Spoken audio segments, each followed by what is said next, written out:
જન્મ અને મૃત્યુ આ બંનેમાં પૂર્વજન્મના સંસ્કાર છે. જન્મતાના સાથે નાનું બાળક માતાનું દૂધ પીવા લાગે છે. એને કોઈ શીખવાડતું નથી, એને કોઈ ટ્રેનિંગ આપવામાં આવતી નથી, પરંતુ ગયા જન્મના અંદર ઘણી માતાઓનું દૂધ પી ચૂક્યો છે. એના સબકોન્શિયસના અંદર આજે પણ એ સંસ્કાર છે, એટલે જન્મજાત જન્મ્યા પછી તરત એ માનું દૂધ પીવા લાગે છે. આજે પણ આપણા મનમાં ક્યાંક ને ક્યાંક મૃત્યુનો ભય છે, ડર છે. ભલે કેટલોય માણસ કેટલોય બોલતો હોય મને મૃત્યુથી ભય નથી લાગતો, એ બોલવા ખાतिर તો ઘણું બધું આપણે બોલતા હોઈએ, પરંતુ ખરેખર ક્યાંક ને ક્યાંક સબકોન્શિયસમાં મૃત્યુનો ભય છે. એ મૃત્યુનું સ્મરણ કરીને આમ આપણને હેપીનેસ નથી મળતી. એ કોઈને ગમતું નથી મૃત્યુ, મરના કિસકો પસંદ છે. પણ એ ભય કેમ છે આપણા અંદર? કારણ કે ગયા જન્મોના અંદર આપણે ઘણીવાર મરી ચૂક્યા છે, અને ધર્મશાસ્ત્ર કહે છે કે તમે જ્યારે મરો છો, તમારા શરીરમાંથી આત્મા બહાર નીકળે છે, ત્યારે 100 સ્કોર્પિયો એક સાથે આવીને તમને ડંખ મારે એટલો કષ્ટ આપણને થાય છે જ્યારે શરીરમાંથી આત્મા એ બહાર નીકળે છે. આ કષ્ટને આપણે પૂર્વજન્મના અંદર ભોગવી ચૂક્યા છે, એટલે આ જન્મના અંદર પણ મૃત્યુનો ક્યાંક ને ક્યાંક કષ્ટ છે. ये पूर्व जन्म से आता है. संस्कार એ તમારા માતા પિતાને એન્સેસ્ટર્સ માંથી આવે છે. તમારો માતાનો કેવો નેચર છે, તમારા પિતાનો કેવો નેચર છે, એમાંથી પણ તમારા બ્લડમાં એના સંસ્કાર આવ્યા. બાળક જ્યારે પેટમાં હોય ત્યારે કઈ રીતે માતા એની પરવરિશ કરે છે. જો પેટમાં બાળક હોય અને ખૂબ સુંદર કથાનું શ્રવણ થયું હોય, ભજન કીર્તન થયા હોય, મન એનું શાંત હોય, પોઝિટિવ હોય, કોન્ફિડન્ટ હોય, ફિયરલેસ હોય, બહુ ઝઘડાવાળું મન ના હોય, ક્રોધ ના થયો હોય, ઈર્ષા ના હોય, દ્વેષ ના હોય, તો આ બધા જ વિચારો એ બાળકના અંદર આવે છે, કારણ કે વિચારોનું કનેક્શન એ બાળકના સબકોન્શિયસ સાથે છે. તો માતા એ 9 મહિના કઈ રીતે એની પરવરિશ એના પેટના અંદર કઈ રીતે એને સુંદર વાઇબ્રેશન્સ આપે છે, એના આધાર પર પણ એના અંદર એ વિચારો આવે છે. પ્રહલાદજીને ગર્ભ સંસ્કાર મળ્યા હતા, એટલે હિરણ્યકશિપુના ત્યાં, રાક્ષસના ત્યાં એ ભક્ત પ્રહલાદનો જન્મ થયો. કારણ કે હિરણ્યકશિપુની પત્ની કયાદુ એને ખૂબ ઓમ નમો ભગવતે વાસુદેવાય મંત્રનું જાપ કર્યું, અને એના વાઇબ્રેશન્સ એના છોકરામાં આવ્યા. એ છોકરો ભક્ત બની ગયો. જન્મ્યા સાથે પછી કઈ રીતે એની પરવરિશ કરવામાં આવે, એને સંસ્કાર આપવામાં આવે, એના આધાર પર પણ એનો સ્વભાવ બનતો હોય છે. ઘણી બધી વસ્તુઓ જ્યારે ભેગી થાય ત્યારે વ્યક્તિના અંદર વિચાર આવે, પછી ધીરે ધીરે વ્યક્તિ મોટો થતો જાય, એના પોતાના અનુભવો થાય, અને પોતાના એક્સપિરિયન્સીસના આધાર પર એ લાઈફને જોતો હોય, પોતાના પરસેપ્શન પ્રમાણે લાઈફને જોતો હોય, પોતાના નોલેજ અને ધારણા પ્રમાણે એ લાઈફને જોતો હોય. પછી આવા કોઈક સત્સંગના અંદર આવે, આવી કોઈ કથા શ્રવણના અંદર આવે, આવા કોઈ વ્યાખ્યાનના અંદર આવે, અને 7 દિવસ સુધી જ્યારે આવા જ કોઈ વ્યાખ્યાનના અંદર બેસીને, આવા જ કોઈ કથાના અંદર બેસીને જ્યારે મનને 7 દિવસ સુધી ડૂબોળવામાં આવે છે ભક્તિના સાગરના અંદર, ત્યારે મનમાંથી ઘણી બધી ખરાબીઓ બહાર જતી રહેતી હોય છે, ઘણા બધા વિકારો બહાર જતા રહેતા હોય છે. એ મન એ સત્સંગથી સુગંધિત બનતો હોય છે, સારા વિચારથી સુગંધિત બનતો હોય છે, ઘણા બધાના સ્વભાવને પણ પરિવર્તન કરનારું બનતું હોય છે, જો એને રસપૂર્વક એ કથાનું શ્રવણ કર્યું હોય. એટલે એક વસ્તુ પણ જો અહીંયાથી લઈને જાઓ તો એક તત્વ પણ તમારા જીવનને કલ્યાણકારી બનાવશે. कुछ नहीं तो एक बूंद भी यहाँ से लेकर जाना. सम्यक आपती इति समाप्ति. આ તો 7 દિવસની કથાની પૂર્ણાહુતિ છે, પણ આપણા જીવનના અંદર ક્યાંક ને ક્યાંક આપણા સમયની પણ પૂર્ણાહુતિ થતી હોય છે. 70, 80 કે 90 કે 100 વર્ષનું આપણું જીવન છે. આજે નહીં તો કાલે આપણા જીવનની પણ પૂર્ણાહુતિ થાય છે, આપણો સમય પણ સમાપ્ત થાય છે. એક જણાએ પૂછીએ જીવન ક્યાં હૈ? ये जीवन एक पहली है या ये जीवन एक रहस्य है? આ જીવન શું છે? ત્યારે ઉત્તર મળ્યો કે જીવન એક એવી પહેલી છે જે ક્યારે પણ સુલझती નથી. ये ऐसी पहली है वो कभी भी सुलझती नहीं है.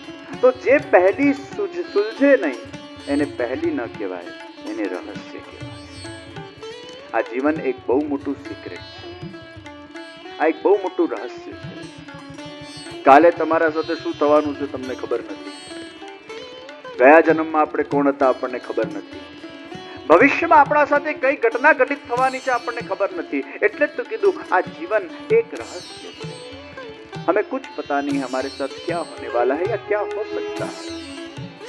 એટલે જ કહેવામાં આવ્યું કે આ જીવન રૂપી ભવસાગરના અંદર જો મનના અંદર ભગવાનનો આશ્રય દ્રઢ હોય, મનના અંદર ભગવાનનો વિશ્વાસ દ્રઢ હોય, મનને નિત્ય સત્સંગ અને સેવા પ્રદાન કરેલી હોય તો આ ભવસાગરના અંદર ક્યારે પણ મન એ વિચલિત બનતું નથી.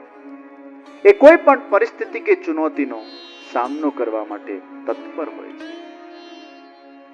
જીવનના અંદર જિંદગી શું લઈને આવે છે આપણને ખબર નથી, પરંતુ આ જીવનનું ઇમ્પોર્ટન્સ સમજવું પડશે, મહત્વ સમજવું પડશે, તો જ આ જીવનના સમયનો સદુપયોગ થઈ શકશે. નહીં તો એમને એમ સમય વ્યતીત થઈ જશે અને આપણને ખબર પણ નહીં પડે ક્યારે મોત આવી જશે. રાત્રિર્ગમિષ્યતિ ભવિષ્યતિ સુપ્રભાતમ ભાસ્વાનુદેશ્યતિ હસિષ્યતિ પંકજશ્રી ઇત્થં વિચિંતયતિ કોશ ગતે દ્વિરેફે આ હંત હંત નલિનિંગજૌ જહાર. રાત્રિર્ગમિષ્યતિ ભવિષ્યતિ સુપ્રભાતમ.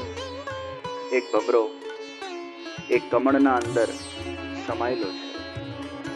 ચારે બાજુ ફૂલ ઉપર રસ ચૂસી ચૂસીને ભમરો અંતમાં કમળના અંદર આવીને બંધ થઈ જાય અને બંધ થયેલો ભમરો વિચાર કરે છે, અત્યારે રાત પડી છે, કાલે સવાર પડશે, સૂરજની એક કિરણ આ કમળ પર પડશે, કમળ ઓટોમેટિક ખુલશે, હું ઓટોમેટિક ઉડીશ. રાત્રિર્ગમિષ્યતિ ભવિષ્યતિ સુપ્રભાત.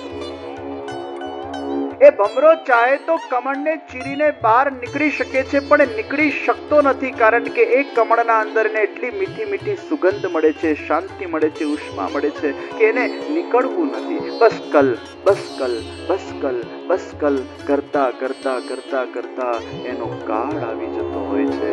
વિચારતો હોય છે રાત્રિ સમાપ્ત થાય અને સવાર પડે ને હું ઉડું, પણ એ જ વખતે વિચારોના અંદર અડધી રાત્રિએ હાથીનો સમૂહ આવે છે અને એક હાથીનો પગ એ કમળના ઉપર પડે છે અને ત્યાં ને ત્યાં જ ભમરો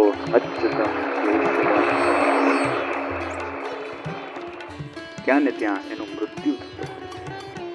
કાલ કાલ કાલ કાલ કરતા એ વ્યક્તિનો કાળ આવી જતો. આ જીવનનો સમય બહુ જલ્દી વ્યતીત થતો હોય છે અને વ્યક્તિએ કાલ કાલ કાલની મુદત પાડતા પાડતા એમને એમ જીવનને સમાપ્ત કરી નાખતો હોય છે. અને પછી પ્રશ્ન કરીએ, આ જીવનની સમાપ્તિમાંથી મને શું પ્રાપ્તિ થઈ? પૂછના अपने आप को, मुझे क्या मिला? એક વાર એક જગ્યાએ જવાનું થયું અને જ્યારે જવાનું થયું ઘરમાં પ્રવેશ થયો.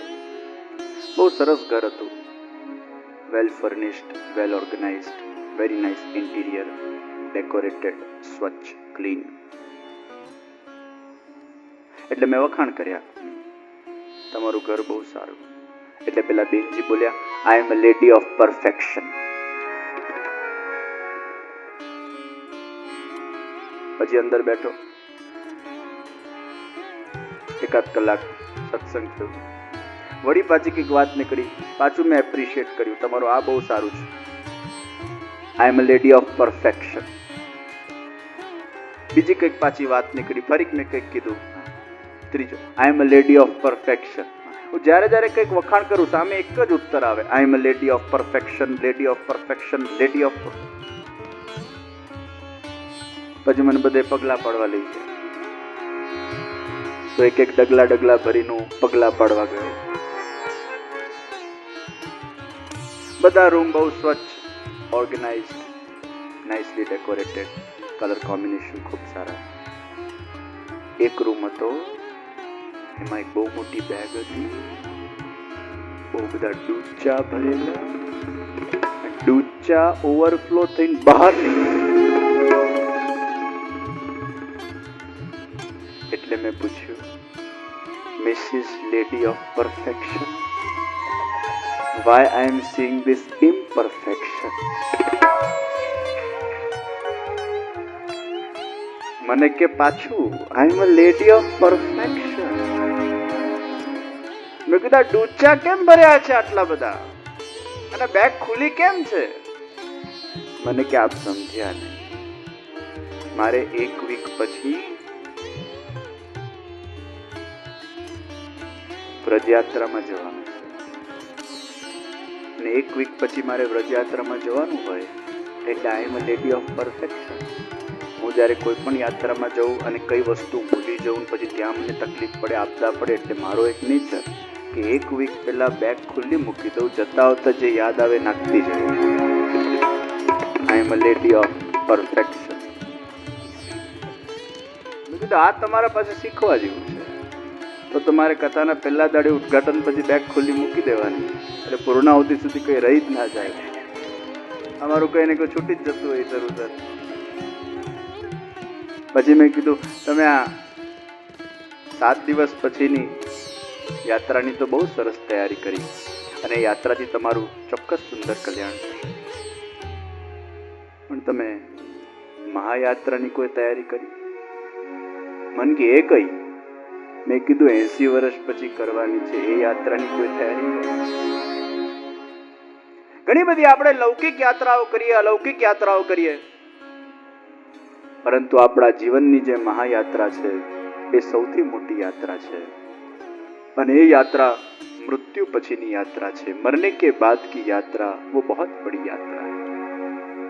અને એ યાત્રાના અંદર જે આ જગતના અંદર આપણા દ્વારા કરેલા એ સુંદર સત્કર્મો, પરમાત્માની ભક્તિ એ આપણા સાથે ઉપર આવે છે। પછી મેં કીધું કે તમે તો વ્રજમાં જાઓ છો એટલે બધું તમારા સાથે આવવાનું જ છે।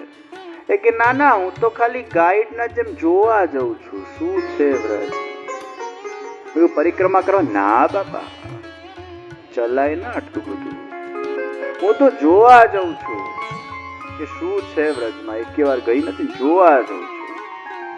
પરિક્રમા કે ના, મારાથી ન ચલાય, પગમાં છાલા પડી જાય। महायात्रा वो बहुत लंबी यात्रा है। मृत्यु के बाद का जीवन वो बहुत लंबा है। व्यक्ति ने जो समय આપવામાં આવ્યો છે ભગવાન દ્વારા, એક બહુ મોટી ભેટ છે, એ ભગવાનની એક બહુ મોટી દેન છે। એ સમયનો સદુપયોગ થવો જોઈએ। વિચાર કરો, ભગવાને આપણને કેટલી બધી વસ્તુ ફ્રીમાં આપી, હાર્ટ ફ્રીમાં આપ્યું, લીવર ફ્રીમાં આપ્યું, કિડની ફ્રીમાં આપી। એવી કોઈ વ્યવસ્થા હોતી કે જન્મ્યા પછી આ બધું ખરીદવાનું હોતે તો કેટલું બધું મોંઘું પડશે। આ બધું બગડે ત્યારે ખબર પડે કેટલું કોસ્ટલી છે। તો મફતિયું મળી ગયું છે એટલે વેલ્યુ નથી।